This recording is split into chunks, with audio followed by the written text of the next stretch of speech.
تو حضور علیہ السلام نے آخر میں فرمایا کہ میں تمہیں سارے معاملات کی جڑ ہی نہ بتا دوں، خلاصہ ہی نہ بیان کر دوں؟ قلت بلا یا نبی اللہ، میں نے کہا اے اللہ کے نبی کیوں نہیں؟ فاخذ بلسانہ، حضور نے اپنی مبارک زبان کو پکڑا، فقال، اور فرمایا کف علیک ھذا، کہا اس کو روک لے، اس کو کنٹرول کر لے۔ تو کہتے ہیں میں نے کہا اے اللہ کے پیارے محبوب صلی اللہ علیہ وسلم، جو ہم باتیں کرتے ہیں اس سے بھی مواخذہ ہوگا؟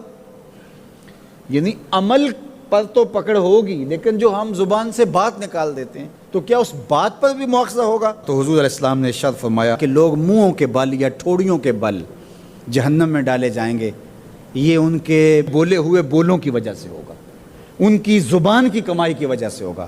تو اپنی زبان کی حفاظت کرو تو جنت کا داخلہ مل جائے گا۔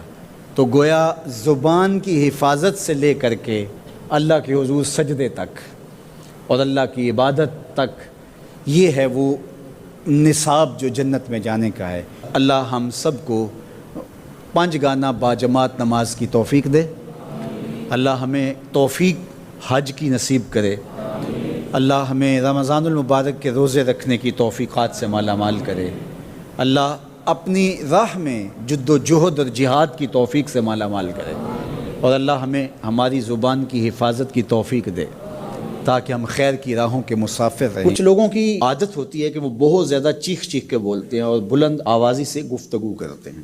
یہ عادت بچپن سے انسان کے اندر پیدا ہو جاتی ہے، پھر آہستہ آہستہ آہستہ آہستہ یہ زندگی کا حصہ بن جاتی ہے، پھر وہ اپنے آپ کو روکنا بھی چاہے تو روک نہیں سکتے۔ اس لیے بچوں کو اس سے منع کر دینا چاہیے کہ وہ چیخ کر نہ بولیں، چلا کر نہ بولیں، درمیانی آواز سے گفتگو کریں۔ تو کہا اپنی آواز کو پست رکھو، اور یہ ممبر و محراب کے مالکوں کو بھی خاص طور پہ اس بات کا بہت خیال رکھنا چاہیے کہ ان کی آواز لوگوں کے کانوں پر بوجھ نہ بنے۔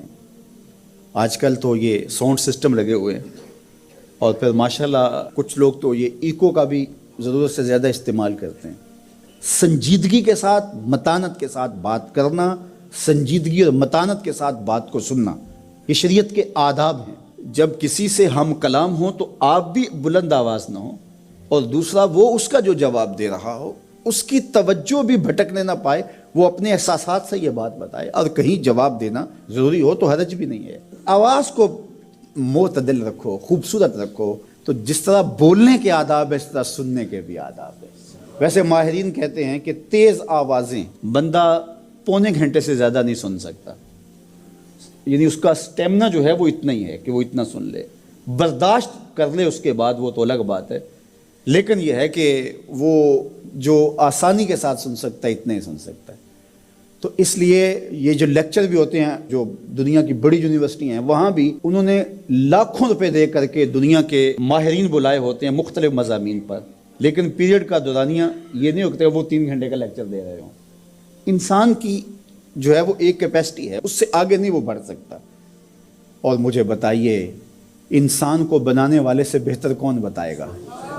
قرآن بتاتا ہے، کیا بتاتا ہے؟ وَغْضُضْ مِنْ صَوْتِكَ، اپنی آواز کو پست رکھو۔ باقی اس کے الگ احکام ہیں کہ اذان دے رہے ہیں، آپ کسی کو پکار کر رہے ہیں، جنگ میں رجز ہے یا کوئی اور بات ہے۔ ابھی لائٹ چلی جاتی ہے اور دور تک لوگ بیٹھے ہیں تو مجھے لامحالہ طور پہ اونچا بولنا پڑے گا۔ میری آواز اونچی ہے تو میں کوشش کروں گا آخری شخص تک آواز پہنچے، وہ ایک الگ بات ہے، لیکن اب یہ آواز ایسے ہی سب تک پہنچ رہی ہے۔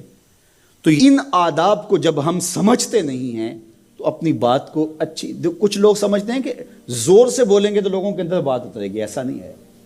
بات زور سے بولنے سے نہیں اترتی، بات دلیل سے اترتی ہے۔ رومی علیہ رحمہ فرماتے ہیں کہ بادلوں کے گرجنے سے نہیں، پھول کھلتے ہیں بارش کے برسنے سے۔ تو بارش برسے گی تو پھر پھول کھلیں گے، بلکہ وہ جتنی آہستہ آہستہ برسے گی اتنی ہی جذب ہوتی چلی جائے گی۔ سہج پکے سو میٹھا ہو۔